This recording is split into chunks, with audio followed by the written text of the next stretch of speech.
My name is Ashley, and I wanted to record this video to talk about my journey to being diagnosed with bipolar disorder.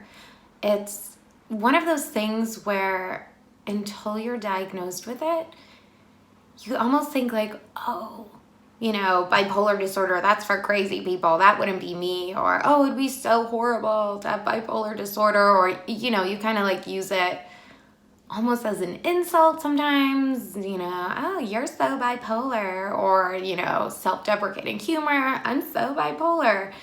And I just think that it's a mental health disorder that is really misunderstood. And granted, like, I'm still learning about it. I got diagnosed with it just 2 days ago. Actually, I'm recording this on a Saturday, and I got diagnosed on Thursday. So I just wanted to talk about, the difference between depression or anxiety and having bipolar disorder, because if you have bipolar disorder, it is really important to be on medication for it, because your highs are so high and your lows are so low. And, you can think, oh, if you're bipolar versus depressed, a depressed person is just going to be sad all the time. Wouldn't that be worse? But your highs are also very self-destructive when you have bipolar disorder.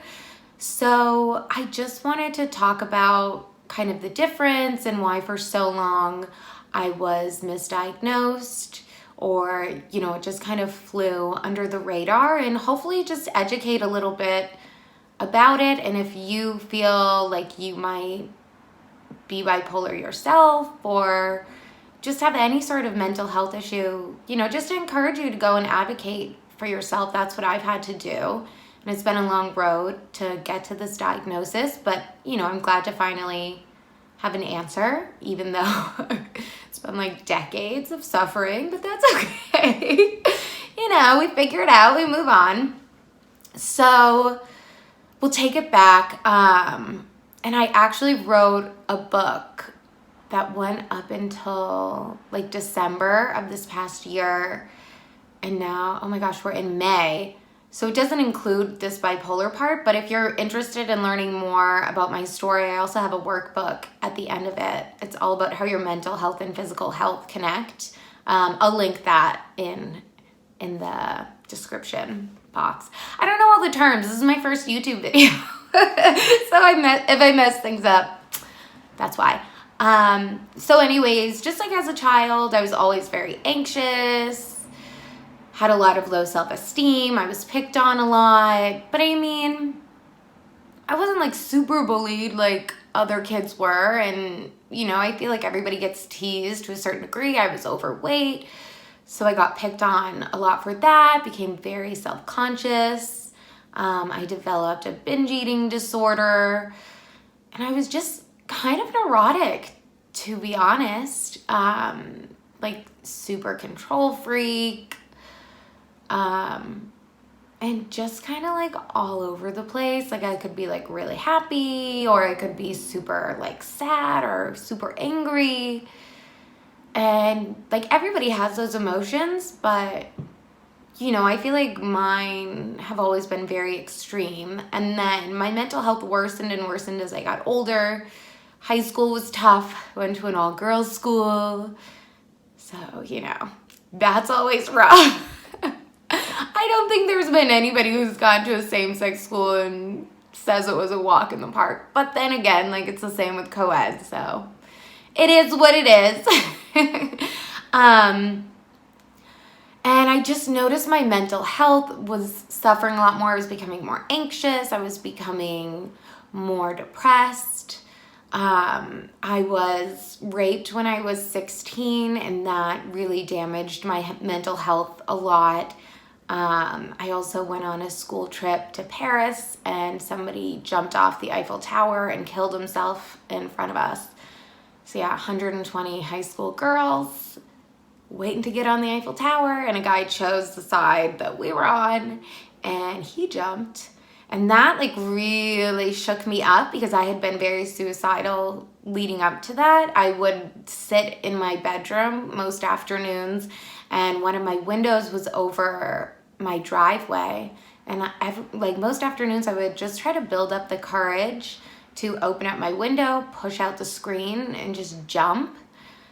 But I would just feel so guilty thinking about what if a neighborhood kid walked by and they're the one who found me, or just the guilt of picturing my parents driving home and seeing me lying dead on the driveway. I mean, that's heavy.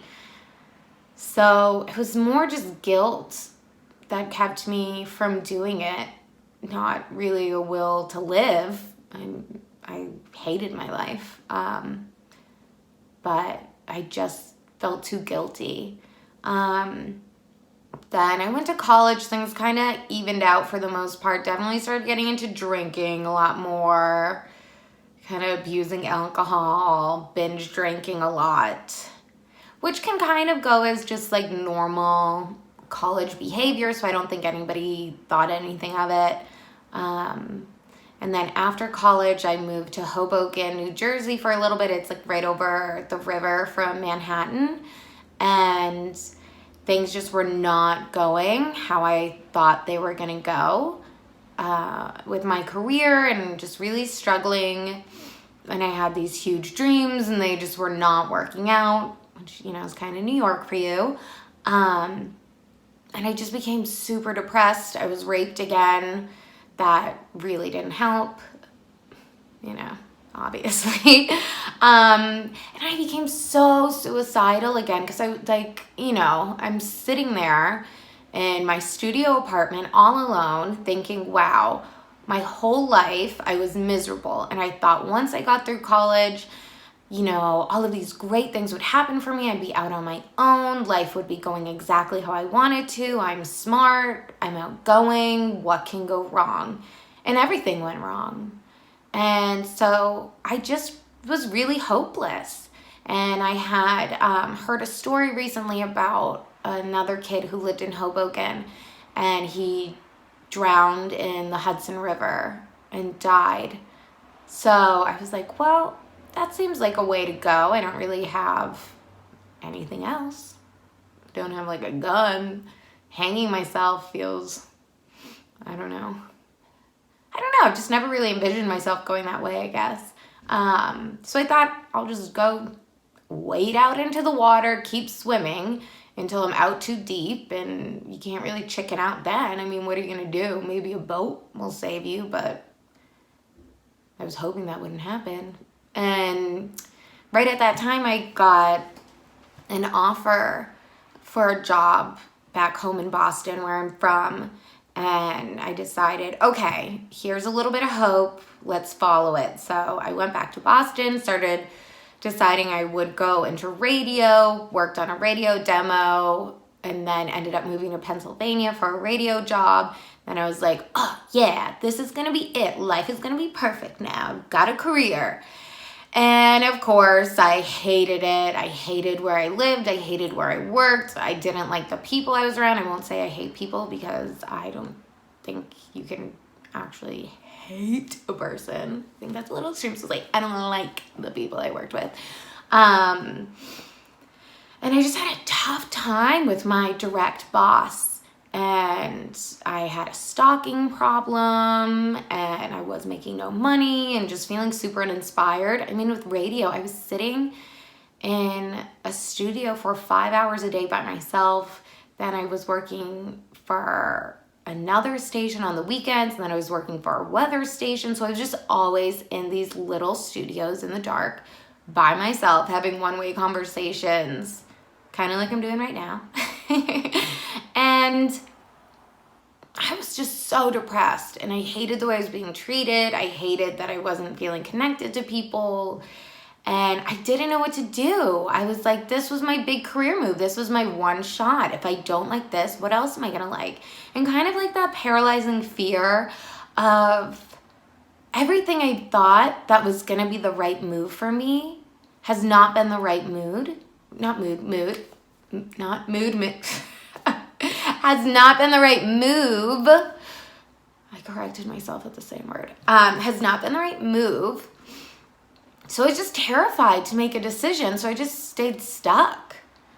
And I just became more and more depressed, and I had no surgery. I had a deviated septum, so I got surgery on that, and I didn't like the Percocets they gave me, so I just kind of kept them. So I had 18 left, and it was like 3 months later. I just had a birthday party, tons of alcohol left in my apartment, and I was just like, I can't do this anymore. If I make another decision to do something else, then that's probably just going to make me miserable too. So what is the point? Like, there is no point in me living if I'm always just going to be miserable. So I decided I was going to take the 18 Percocets and down a bunch of alcohol and just kill myself. And I told, sorry, that's a little heavy. It was a tough time.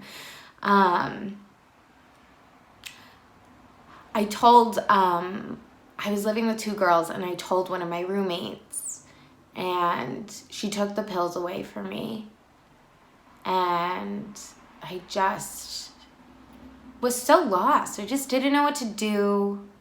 I had been super atheist up until that point, but I had started to go to church with one of my friends in the area and her family, and I was like, you know what? I'll just pray.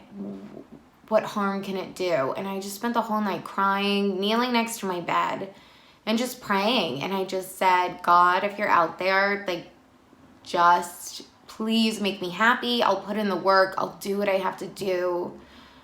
I'll take control of whatever I can take control of. But I've been trying this on my own for over 25 years, and I can't do it anymore. And honestly, from that point, things just really started to click for me. I mean, whether you believe in God or not, I mean, hopefully you believe there's some sort of larger power out there that will help you out. I am super religious now, really heavily believe in God. And things just fell into place. I just had like an aha moment. Oh, I love talking about nutrition, talking about fitness. I went through a big transformation myself, realizing how your mental health impacts your physical health. I'm like, I want to work in nutrition. I want to work in fitness. I want to, help people with their wellness and just kind of be a one-stop shop for people. And I told my parents, I kind of said, this is what I'm doing. I don't need your approval. They said, okay, well, you're not getting it. Do what you want. We're not going to help you in any way. Not like in a rude way, but just like, dude, you're a big girl. We've helped you like figure this out for like 3 or 4 years now. Let's get it together. If this is something you want to do, you want to throw a career away, go for it. But don't come crying to us for money and whatever. And I was like, okay. So I said, screw it. Just gonna go for it. And I quit my job. I moved back to Boston, and I did a integrative nutrition health coaching program. I became a personal trainer, focused on wellness, and things were going well. But it's like, I feel like every time something should be going great for me, or I thought like, ooh, Fantasyland, like this is gonna be it, you just realize that life is never going to be perfect, and that has always really depressed me. So I ended up going to therapy. I had gone for a little bit earlier on in college, but I just kind of bitched about my roommates more. So I did like a really like intense therapy talking about a lot of issues that I had, and that seemed to help a bit. And then I went on Zoloft. That was around this time last year. I went on Zoloft. And that seemed to be going well. I mean, I met my current fiance. So I feel like I was just kind of riding a few highs, and I would still have some lows. But overall, I was pretty good. And I was like, okay, like definitely was just like depressed and anxious a bit. I talked out my issues, let go of a lot of baggage. I'm on a medication right now that's making me feel like a normal person. So, I must have all the answers, and I just have to keep doing what I'm doing. And I did. I kept doing what I'm doing, and I just slipped. It was like 6 weeks ago, and I was just like, I should not be this depressed. I'm on a medication. I've been in therapy. I'm not supposed to feel this way. And it just came out of nowhere. Just this crazy crash into depression and wanting to kill myself. And I spent one night crying. I think I timed it. I just kept looking at the clock. I was like, when did I start? It was like 9 hours straight. And I was just sitting in my living room, just again, looking at my window. And just like, oh, I just want to fucking jump. But I don't know. I couldn't do it. I mean, I'm getting married in 3 months. So it's hard. There's always guilt. There's always a lot of guilt when you're feeling suicidal. But suicide is another topic for another day. Like, that's something I could go into for a long time. So that will definitely be another video talking about why suicide is not a selfish decision and how people are not in their right state of mind. And if you can't understand what somebody's feeling in that scenario, you should just think of yourself as lucky and not be judgmental. So that's what I'll say on that for now, but I'm definitely going to do a video on it. But yeah, so I just fell like back into my like depressive state and, you know, super tired, just miserable, sad, really run down. And I kind of like cycle through with suicidal thoughts. So I'm either like, I want to die, I'm going to kill myself. Then it's, oh, it'd be nice to die. Maybe I'll kill myself. Then it goes to, wow, it'd be really nice if somebody else would just kill me. Like, I went to California a couple weeks ago for my mom's wedding, and I was in the back seat of a car, and I had the window down. I wasn't wearing a seatbelt, and I remember just thinking, like, damn, like, it would be so nice if we got into a car accident right now, and I went flying out of this window and died. And I just envisioned, like, feeling so free, just flying through the air, knowing I was about to die. And that's when I was like, okay, this is bad. This is really, really bad. So things kind of carried on like that. And then finally I went in and I saw my prescription doctor for mental health. I have him, and then I also have my therapist. And I just was telling him, you know, I don't think Zoloft is working for me anymore. I shouldn't be feeling this way. I'm on medication. It was working for a bit. It's not really working anymore. And he's like, well, if it was working, like, let's just up it. I was like, I just don't think so. I don't think that's it. And I just really kept pushing. And with any issue that you have where you know your body, you know your mind better than anybody else, and you really have to advocate for yourself. And I could have just said, okay, up my dose of Zoloft, walked out, gotten a higher dose of Zoloft, and called it a day. And I would have still been friggin' miserable right now. And for a long time. And I just kept pushing. I was like, no, it's not right. And it's like, I've been feeling like very angry lately. I feel kind of all over the place. And I was like, huh. And he just started like asking me a couple of questions. Like, And I was like, I don't know what the hell he's doing. And just kept going through and through different questions, and I was just answering honestly. I didn't really know what he was doing. And finally he just goes, all right, so you are textbook bipolar disorder. And I was like, oh, so glad I've been on the wrong medication for a year. And I've been with this one company for several years now, and I think it just slipped through the cracks because I had one woman who I did like an intake with, and she did go through the questionnaire a bit, but I was super depressed when I first started. And I think it's hard to like describe your manic highs if you're in such a low. So I was really just talking about being depressed, and so they just took it as she's depressed. She's been through traumatic experiences and she's just depressed, and you know, they thought I had a bit of PTSD, anxious. And then I started with, then I had like my therapist, then I started with the prescription doctor, and then he quit the job like 2 weeks later. Then I went to this woman, then she just gave birth to a baby like 2 weeks after that. So I was just seeing a couple people, and then finally I went to the guy that I'm seeing now, and I think if he's like, well, 3 other medical people who can prescribe medications have talked to her and haven't decided that she's bipolar, I'm not even gonna bother. And then with the Zoloft, like, it did bring my highs a little bit down and my lows a little bit up, but I still wasn't great. So I honestly, like, I don't fault the people I see at all. I think it was just like a perfect storm that, you know, let it slip through the cracks. But, you know, I feel relieved to have this diagnosis. I'm also what's called rapid cycling. So I'm kind of like a pinball machine with my feelings, like bing, bada, boom, bing, bing, bing, bing. Like all over the place all day long. Where like with regular bipolar, without rapid cycling, like you could be in like these moods for months at a time. Like I will just, you know, like a washer machine or dryer machine, you know, I'm just always cycling through.